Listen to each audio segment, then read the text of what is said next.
Nous avons tous en nous des souvenirs. Plusieurs milliers de souvenirs. Ça peut être la fois où t'as mangé une glace avec ta copine, ou quand t'as réussi un examen, ou quand ta mère t'a engueulé car tu as cassé le vase de mamie.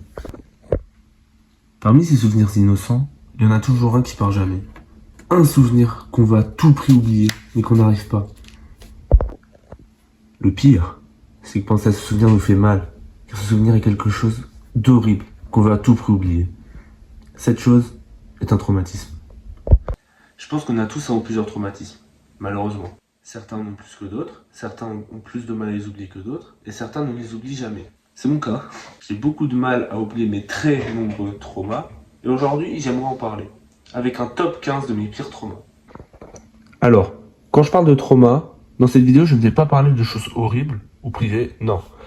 Je vais parler des traumas en termes culturels. Car comme beaucoup de personnes de la Gen Z, j'ai grandi avec YouTube. Et YouTube à l'époque, comme aujourd'hui, il y a beaucoup de vidéos flippantes ou dérangeantes. Je ne vais pas parler que de vidéos YouTube, je vais aussi parler de jeux, de films, etc. J'espère ne pas réveiller en vous des traumatismes de vos enfances. Je vais quand même mettre un disclaimer. Cette vidéo peut choquer les personnes sensibles, et si c'est le cas, je m'en excuse. Et si vous êtes sensible, veuillez quitter cette vidéo. C'est bon? On peut enfin commencer notre voyage vers l'horreur avec le numéro 15.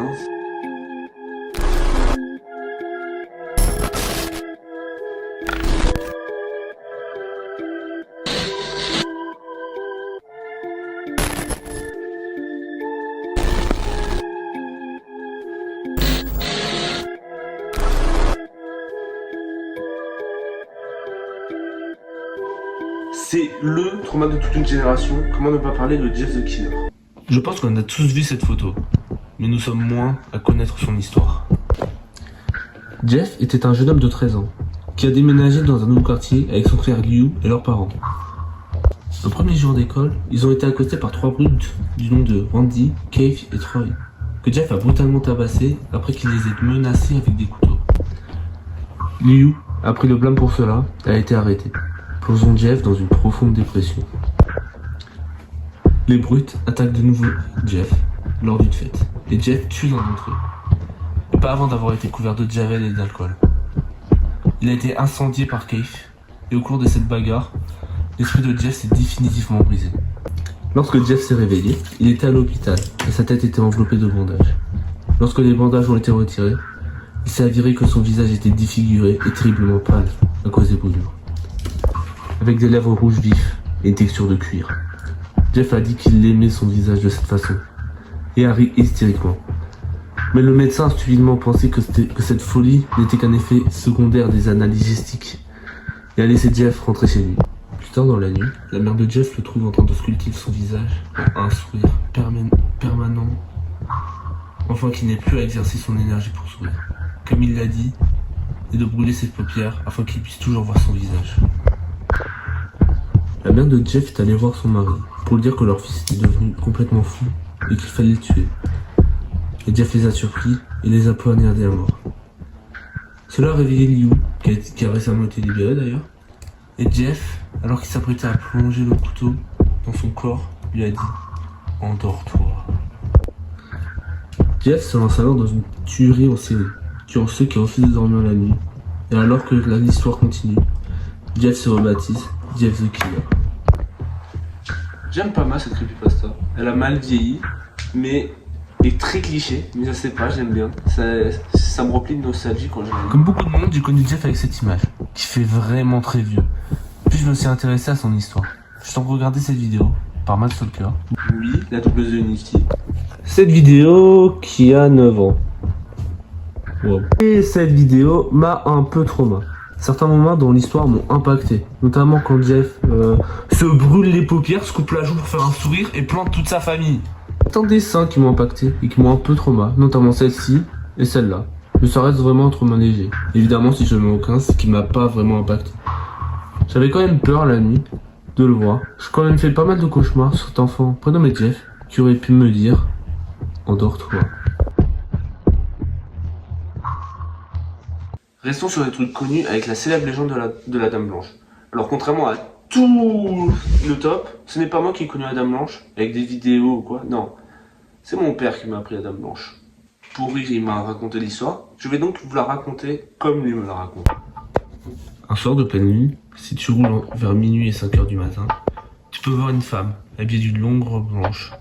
Tu décides de lui dire monter, elle s'exécute. Vous roulez, elle ne parle pas beaucoup. Tu essaies de relancer la conversation, elle répond froidement, des oui, des non, et parfois des peut-être. Le silence s'installe entre vous. Quand tout à coup, un cri épouvantable, tu peux l'entendre hurler. Attention au virage. Cette histoire m'a trauma. Vraiment. Je ne pouvais pas être dans la voiture tard le soir sans angoisser. J'avais super pour croiser la Dame Blanche. Sérieux.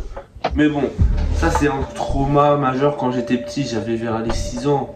Donc tu m'étonnes que ça m'ait trauma. Et aujourd'hui, l'histoire est totalement ridicule. Vous connaissez cette vidéo? C'est obligé. Alors, Resist Mario est une vidéo sortie il y a 9 ans. Et qui a beaucoup fait parler.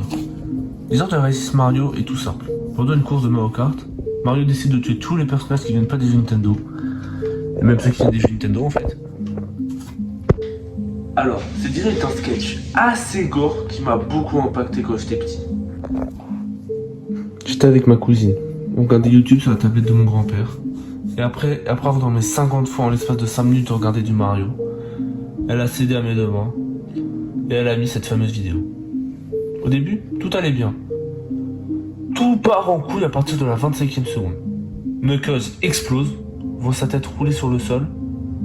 Ça déjà, ça m'a marqué. À la 35e seconde, on voit Peach avec un cocard. Contrairement aux autres dessins animés où un personnage a un cocard, comme les Simpsons, celui-là est très réaliste. Le rouge de Peach m'a fait très peur. Et m'a dégoûté surtout. 49e seconde. Anakin se fait brûler par Mario. Anakin est littéralement coupé en deux et hurle à la mort. 1 minute et 15 secondes. Mario brise du verre sur Yoshi. Les bouts de verre sur ses yeux m'ont fait me cacher les yeux.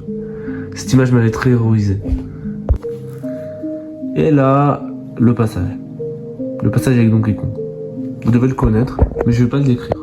Mais ça, c'est juste que ça m'a terrorisé. Je me cachais les yeux en panique, je hurlais et tout. Je pensais sûrement que j'en fais trop. Mais j'avais 7 ans. Et à 7 ans, t'es pas censé voir ça. C'était littéralement mon premier trauma lié à YouTube. Mais c'était pas le dernier. Aujourd'hui, j'en rigole parce que la vidéo est hilarante. Mais avec du recul. Mais putain, on n'aurait pas dû me montrer ça à 7 ans. Je n'ai jamais fait de cauchemar à cause de cette vidéo. Juste à chaque fois que je voyais Mario, je pensais à cette vidéo. Elle est quand même pas restée longtemps dans la tête. Mais ce trauma a directement été suivi d'une autre vidéo.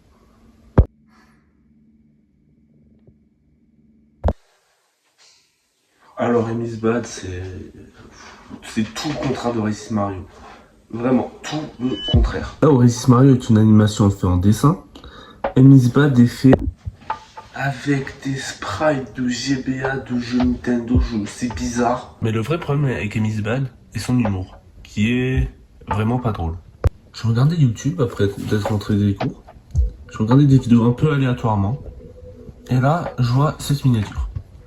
Qui, on peut le dire, intrigue énormément. Je décide donc de cliquer. La vidéo commence. Et prend part à une fête dans le château de Peach. Et d'un coup, vraiment, sans aucun contexte, tu vois Mario poursuivre Luigi. Donc, je suis petit, je ne comprends pas avant. Je continue la vidéo.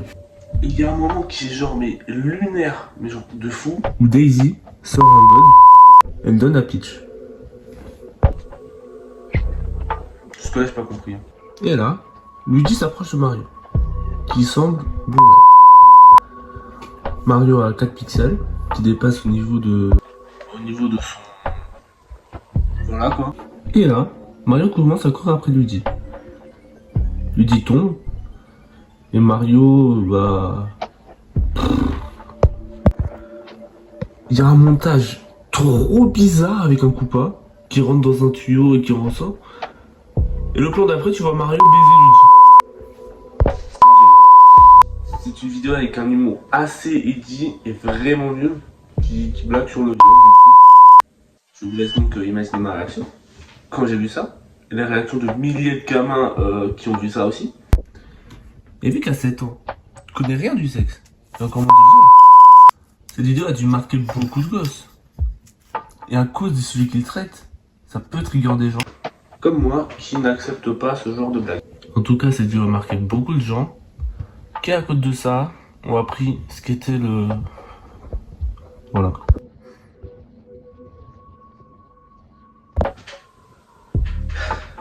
Faut pas que je pleure. Gigi est un vieux dessin animé sorti en 82. Alors oui, j'étais pas né en 82, j'allais pas l'être pendant longtemps, mais ça m'a pas empêché de regarder 2 épisodes. C'était sur une chaîne où il diffusait des vieux dessins animés comme Cobra, les premiers Dragon Ball, etc. Je regardais pas beaucoup, voire jamais cette chaîne, jusqu'au jour où je tombais sur un épisode de Gigi. Et j'avais surkiffé. La série était mignonne, drôle, j'adorais les persos, ça changeait des trucs comme Cobra, où c'est vraiment pas pour gosses, et Ken le survivant, où c'est encore moins pour les gosses. Là, Gigi était simple, mignon, enfantin. Gigi avait tout pour devenir une de mes séries préférées. Enfin ça c'était avant que je vois le 2e épisode qui était diffusé. Ça se passe à l'épisode 46. L'épisode commence normalement, Gigi est conne, elle se fait punir par sa maîtresse, rien d'anormal. Jusqu'à ce que des gosses qui jouent au baseball foutent tomber une balle sur la route. Gigi va la chercher, et on rencontre un petit enfant dans une petite voiture. Gigi lui dit: c'est une bien belle voiture que tu as là, mais où as-tu ton permis de conduire? Et là, un camion de jouets arrive. Il va percuter l'enfant, mais au dernier moment il tourne et percute Gigi. J'ai éteint la télé et je suis parti pleurer. Je sais que vous voulez dire que j'abuse un peu, mais déjà j'avais 7 ans, et de 2, sa mort est genre ultra violente. Sa mort est super violente pour une série pour enfants. On voit le camion la percuter, enfin on voit son ombre quoi, qui est une technique de mise en scène pour cacher des moments gore. Mais tu fais ça pour un film, pas pour un dessin animé pour les petites filles. Cette mort a trauma énormément de gens. Avec du recul, c'est compréhensible. Gigi est fait pour les très jeunes enfants.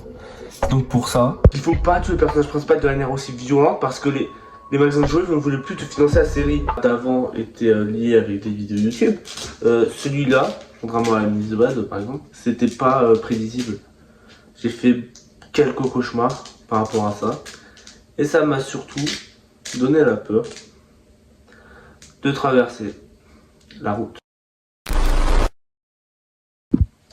Bon, on en a fini avec les 5 premiers sujets. C'était la partie qui constituait mes traumas assez mineurs. Et là, nous allons dans le top 10. Le top 10 qui sont mes traumas, on va dire, normaux, qui m'ont impacté, mais pas trop, tu vois. Et j'espère que vous êtes prêts, parce que les choses vont devenir plus violentes et moins connues. Donc commençons le top 10 avec Goldorak. Cet animé sorti en 75, wow, est un de mes animés préférés. Franchement, j'ai même le coffret que j'ai au moins regardé 100 fois, enfin les 2 DVD seulement. Vous allez comprendre très bientôt. Là où Goldorak a fait une ambiance un peu flippante et triste, on parle quand même d'un mec qui s'est fait détruire sa planète et qui a perdu toute sa famille et qui protégeait la Terre de fils de pute de Vega. Mais cet épisode est de loin le plus triste. Tu sens sur la neige. L'épisode commence avec une famille qui fête Noël. Ils sont heureux, joyeux, tout va bien. Non, on sait que ça peut pas durer. La maison explose à cause de cet enculé là. Tout le monde meurt, sauf la petite. Vous le sentez l'épisode triste? Moi oui. La petite pleure, elle est emmenée à l'hôpital. On a des montages super tristes, cette petite et sa famille qui meurent. Mais là, il n'y a pas de happy end en mode oh papa, maman, ils étaient cachés, c'était une caméra cachée, regardez-le là. Non! Sa famille est morte. Mais genre vraiment. Et moi, cet épisode m'a marqué. Et là, vous allez me dire ouais, mais Actarus, il a vécu la même chose. Je suis d'accord. Mais on voit pas la misère d'Actarus qui réagit à la mort de ses parents, tu vois. Alors que la petite, si. C'est ça qui rend cet épisode triste, tu vois. voit pas Actarus réagir comme la petite, parce que la petite c'est une gosse. Évidemment, elle va mal réagir, elle va pas être genre en mode oh ça va. Sérieusement, cet épisode, il m'a vraiment trauma. C'est surtout des montages avec la famille qui m'ont beaucoup marqué. L'explosion aussi, elle m'a énormément traumatisé. Ça vient d'un coup et t'as mal pour cette gamine quoi. Ne me laisse pas toute seule.